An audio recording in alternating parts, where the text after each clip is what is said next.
இன்னும் நான் எவ்வளவு நேரம் நிக்கணும்? நாள் முழுக்க நின்னாலும் எனக்கு எரியாது. ஏன்னா நான் சொன்னது எல்லாமே உண்மை.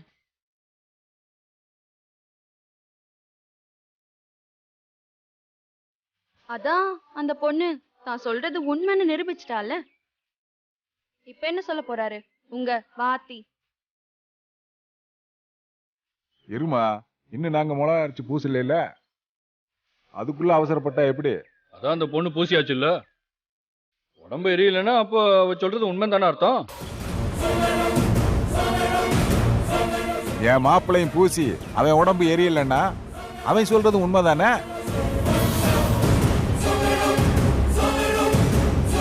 எதுக்குப்பா வீண்வாதம்? தம்பி, அம்மனை வேண்டிட்டு மிளகாய் அரைச்சு பூசு.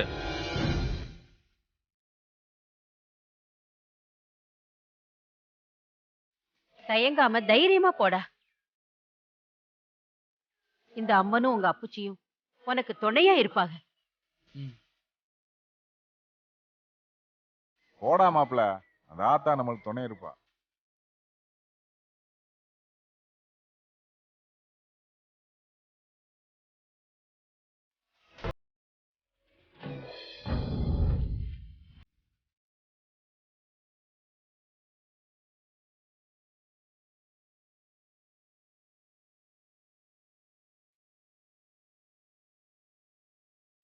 அம்மா தாயே, இந்த பொண்ணு சொல்றது அத்தனையும் பொய் தான். அவ கழுத்துல இருக்கிற தாலிக்கும் அந்த குழந்தைக்கும் எனக்கும் எந்த சம்பந்தமும் இல்லை.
பாத்தியா எரியுது செந்திலு எரியுது ஏய், மாப்பிள.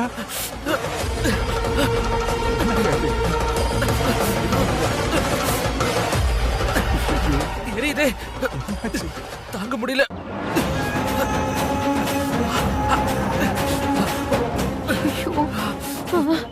ஆத்தா காட்டி கொடுத்துருச்சுல ஆத்தா கிட்ட தப்பிக்க முடியாதுல்ல ஆத்தா உன் கரையே கேஸ் கரையே ஆத்தா.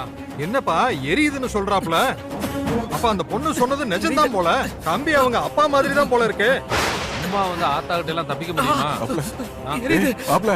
இப்ப காமிச்சு கொடுத்துருச்சுல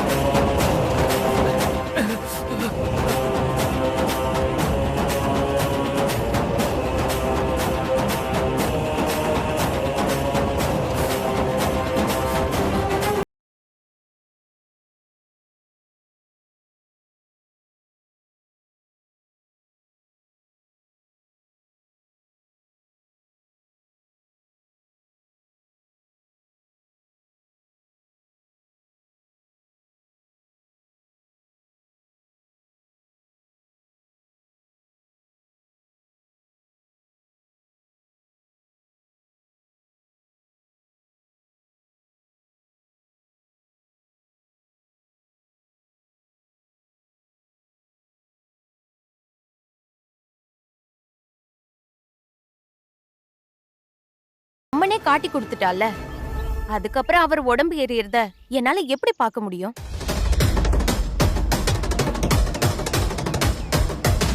ஆயிரம் தான் இருந்தாலும் அவர் என்னோட புருஷன்.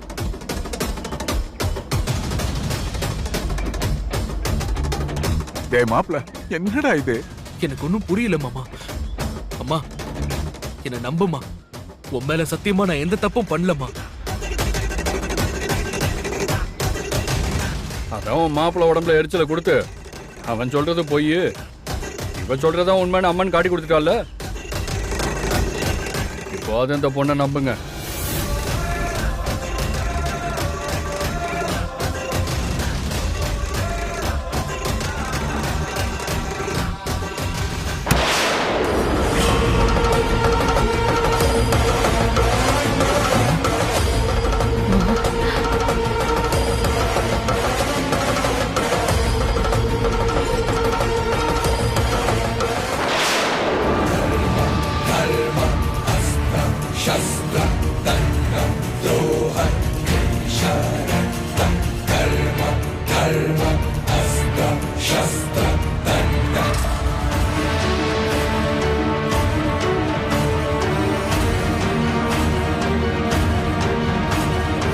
இவங்க எதுக்கு இங்க வராங்க?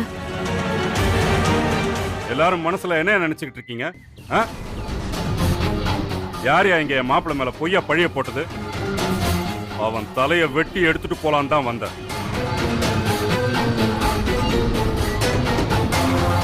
ஐயா சிதம்பரையா, நீங்க உங்க பொண்ணை நினைச்சு ஆத்திரத்துல பேசிக்கிட்டு இருக்கீங்க. பாதிக்கப்பட்ட பொண்ணு சொல்றது எல்லாமே உண்மைதான். அம்மன் காட்டி கொடுத்துருச்சு. உங்க மாப்பிள்ளை தப்பு பண்ணிருக்காரு.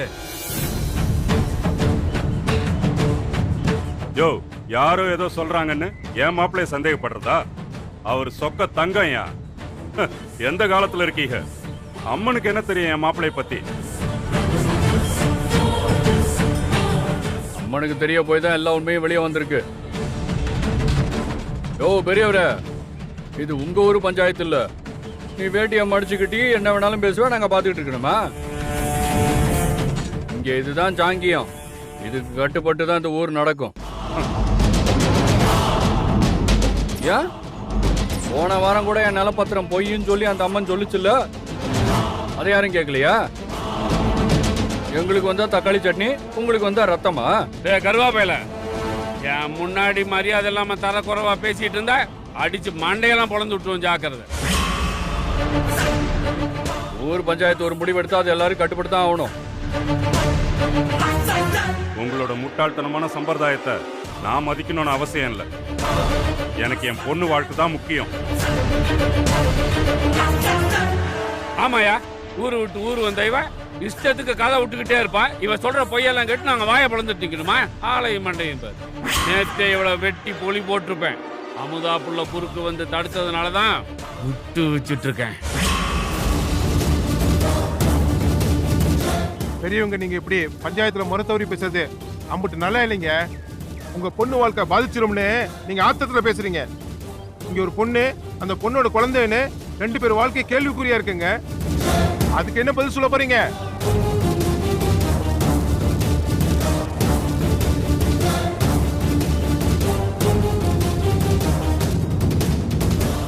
என் மாப்பிள்ள மேல எந்த தப்பும் இல்லைங்க. இதெல்லாம் இவங்க பண்ற சதி வேலையா இருக்கும். காசுக்காக தான் இந்த பொண்ணு இப்படி எல்லாம் நடிக்கிறா. இதை இப்படி எல்லாம் கேட்டா சரியா வராது. நாங்க கேட்க வேண்டிய இடத்துல நியாயம் கேட்டுக்கிறோம். இவங்களை நாங்க சட்டப்படி பாத்துக்கிறோம். சரியா சொன்னீங்க சிதம்பரம். இவங்க சொல்றதெல்லாம் கேட்டுக்கிட்டு இருந்தா பாதிக்கப்பட போது நம்ம பொண்ணோட வாழ்க்கை தான். இதை எப்படி டீல் பண்ணுமோ அப்படி டீல் பண்ணிக்குவோம். வாங்க போவோம்.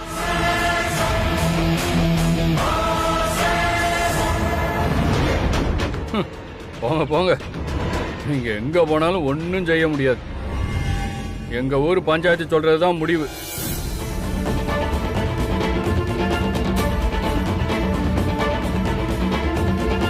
என்னையா அந்த ஆள் பாட்டுக்கு பேசிட்டு போயிட்டாரு, நீங்க கையை கட்டி வேடிக்கை பார்த்துட்டு இருக்கீங்க. உங்க முடிவு என்ன சொல்லுங்க. இதுல சொல்ல என்ன இருக்கு?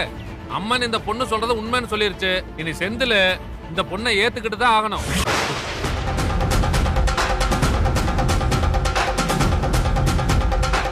என்னையா சொல்றீங்க? ஐயா, நான் எந்த தப்பு பண்ணலையா. நான் எப்படி ஏத்துக்க முடியும்? நான் ஏற்கனவே கல்யாணமானவன். என்னை நம்பி ஒரு பொண்ணு இருக்கு. அவளுக்கு நான் எப்படி துரோகம் பண்ண முடியும்? என்னால ஒத்துக்க முடியாது. இப்படி சொன்னா எப்படி தம்பி? உன்னை நம்பி ஒரு பொண்ணு இருக்கு. இந்த பொண்ணு உன்னை நம்பி ஒரு குழந்தைய வச்சிருக்கு. இதெல்லாம் நீ தப்பு பண்றதுக்கு முன்னாடி யோசிச்சிருக்கணும். 2 பேரும் ஊர் பஞ்சாயத்தை கட்டுப்பட்டு தானே அம்மனுக்கு மிளகா அரைச்சு பூசினீங்க. அப்ப அம்மன் சொல்றதை நீங்க ஏத்து தானே ஆகணும். ஏத்துக்க மாட்டேன்னா என்ன அர்த்தம்?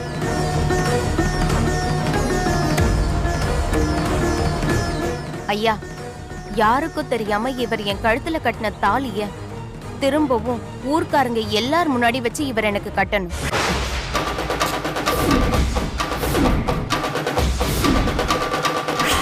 என்ன முறைப்படி அவரோட மனைவியா அவர் ஏத்துக்கணும்.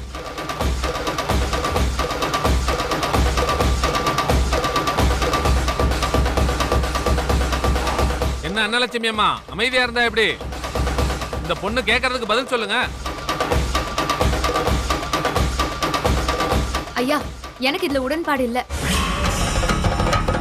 இப்படி சொன்னா எப்படிமா? அப்ப அந்த பொண்ணோட வாழ்க்கைக்கு என்ன பதில் சொல்ல போறீங்க? ஆத்தா முடிவுக்கு என்ன பதில் சொல்ல போறீங்க? ஐயா, என் புருஷன் நிச்சயமா தப்பு பண்ணிருக்க மாட்டாக. அத நான் நம்புறேன். இவங்க எல்லாரும் ஒன்னா சேர்ந்து சதி பண்ணி எங்களை பிரிக்கணும்னு நினைக்கிறாங்க. அதுக்குதான் இப்படி அவங்க மேல வீண் பழி போடுறாங்க. அம்மன் மேல எனக்கு நம்பிக்கை இருக்கு. இருந்தாலும் இந்த விஷயத்துல அம்மனை விட என் புருஷன் மேலதான் எனக்கு அதிகமா நம்பிக்கை இருக்கு. இப்படி பேசினா எப்படிமா? ஊர் கட்டுப்பாடுன்னு ஒண்ணு இருக்குல்ல. ஐயா, இவங்களை பேச விட்டா பேசிக்கிட்டே தான் இருப்பாங்க. ஒரு மஞ்ச கயிறை எடுத்து அந்த பயல்கிட்ட கொடுத்து இந்த ஊர் முன்னாடியே தாலி கட்ட சொல்லுங்க.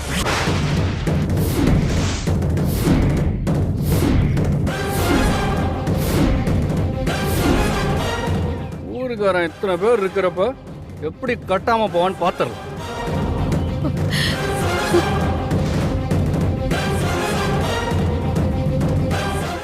போங்கப்பா, முதல்ல போய் மஞ்சள் கயிறு எடுத்துட்டு வாங்க. இதை நான் அனுமதிக்க மாட்டேங்க. இவங்க சொல்ற போய்க்காக ஏன் வாழ்க்கையை என்னால இழக்க முடியாது. ஏன் புருஷன் மேல எந்த தப்புமே இல்ல. அத நான் நிரூபிக்க எனக்கு 1 மாசம் அவகாசம் கொடுங்கய்யா. அதுக்குள்ள என் புருஷன் நல்லவங்க, இவங்க சொன்னது எல்லாமே பொய்ன்னு நான் நிரூபிக்கலனா இந்த பஞ்சாயத்து என்ன சொல்லுதோ அதுக்கு நான் கட்டுப்படுறேன்.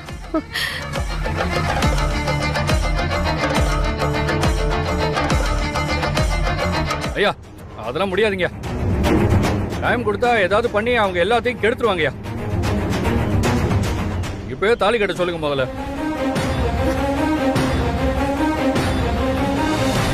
தம்பி இருங்கப்பா. அமுதா சொல்றதுலயும் ஒரு பக்கம் நியாயம் இருக்குல்ல. செந்தில் பண்ண தப்புக்கு இந்த பொண்ணு வாழ்க்கை பாதிக்கப்படக்கூடாதுல்ல. அதுவும் இந்த பொண்ணு முறையா இவளுக்கு முன்னாடி தாலி கட்டின பொண்ணு. அவளுக்கு கொஞ்சம் டைம் கொடுப்போம். இல்லைன்னா நம்ம சொல்லுக்கு அவங்க கட்டுப்பட்டு தானே ஆகணும். நீ என்னமா சொல்ற? ஐயா, என்னைக்கு இருந்தாலும் இவர் தான் என்னோட புருஷன்.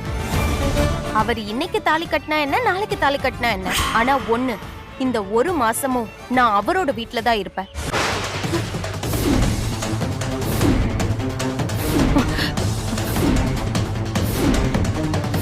ஓடு. இதுக்கு மேலயும் இவரை பிரிஞ்சு நானும் என் குழந்தைய இருக்க முடியாது. அதுவும் இல்லாம நான் வெளியில இருந்தேன்னா என்னை ஏதாச்சும் பண்ண வாய்ப்பு இருக்கு. நான் என் புருஷன் கூட இருக்கிறது தான் எனக்கு பாதுகாப்பு. இந்த முடிவுக்கு அவங்க கட்டுப்பட்டா நான் 1 மாசம் அவங்களுக்கு டைம் கொடுக்குறேன்.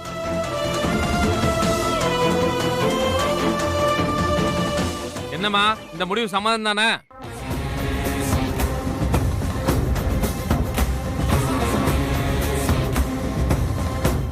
சம்மதங்க ஐயா.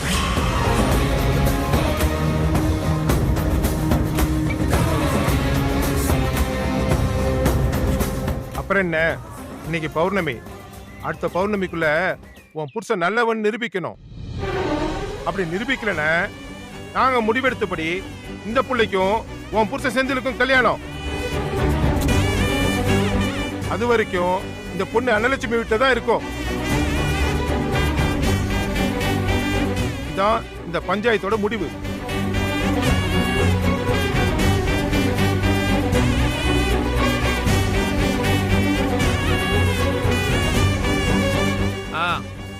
எல்லாம் கலைஞ்சு போங்கப்பா, அடுத்த பஞ்சாயத்துல பாப்போம்.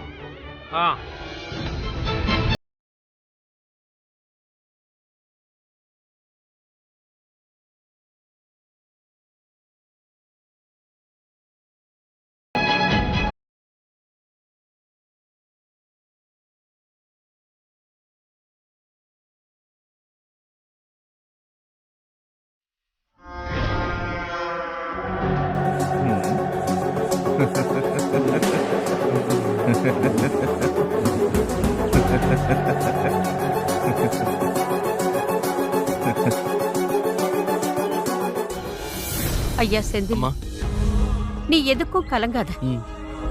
ஐயா, நாங்க உன்னை நம்புறோம். ஆண்டவனும் உங்க அப்புச்சியும் நமக்கு துணையா இருப்பாங்க. எந்த தீய சக்தியும் உன்னை நெருங்காது. ஓ, நெருங்காதா? பார்க்கலாம். இந்தா, நீ போய் குளிச்சுட்டு வா. போயா.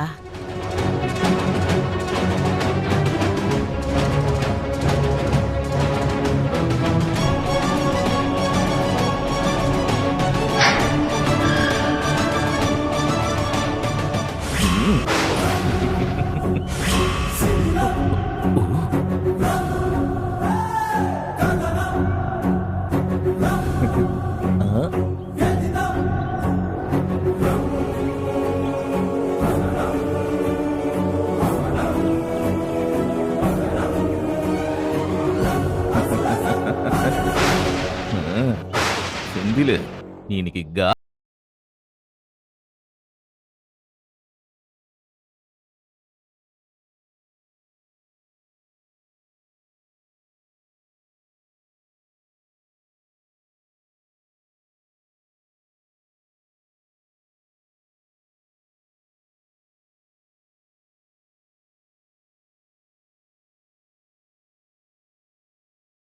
இங்க கொஞ்சம், இங்க கொஞ்சம், இங்க கொஞ்சம், நல்லா தேய். நான் சொன்ன மாதிரி நீ பண்ணதுனால செந்திலோட உடம்பு அப்படியே எரிய ஆரம்பிச்சிருச்சு. ஊரும் மாயாவை நம்பிருச்சு. செந்தில் சொன்னது போய் நாய் போயிடுச்சுல. ஏன் நம்மண்டி, மாயா சொன்னது உண்மைங்கிறப்போ செந்தில் சொன்னது பொய் தானே? அப்போ நம்ம எதுவும் பண்ணாம இருந்திருந்தாலே செந்தில் உடம்பு எரிஞ்சிருக்கும்ல. எனக்கு முதல்ல மாயா மேல முழு நம்பிக்கை இல்ல. அதனாலதான் எங்கேயுமே நம்ம சரிக்கிடக்கூடாதுன்னு இப்படி ஒரு ஏற்பாட்டை பண்ண. ஆனா எப்ப அவ மிளகா அரைச்சு பூசினதுக்கு அப்புறமும் அவ உடம்பு எரியலையோ அப்பவே அவளை நம்ப ஆரம்பிச்சிட்டேன். சரிங்க அண்ணமண்டி, எனக்கு ஒரு டவுட். இப்போ செந்தில் உடம்பு எரிஞ்சது எதனால? அவன் பொய் சொன்னதுனாலயா இல்ல நம்ம மாத்திரையை மாத்தி வச்சதுனாலயா? எதனால இருந்தா நமக்கு என்ன? மாயா சொன்னது உண்மை நம்பிட்டாங்களே எல்லாரும். அதுதான் நமக்கு வேணும். இவளை வச்சுதான் நம்ம ஆட்டத்தை நம்ம ஆரம்பிக்கணும்.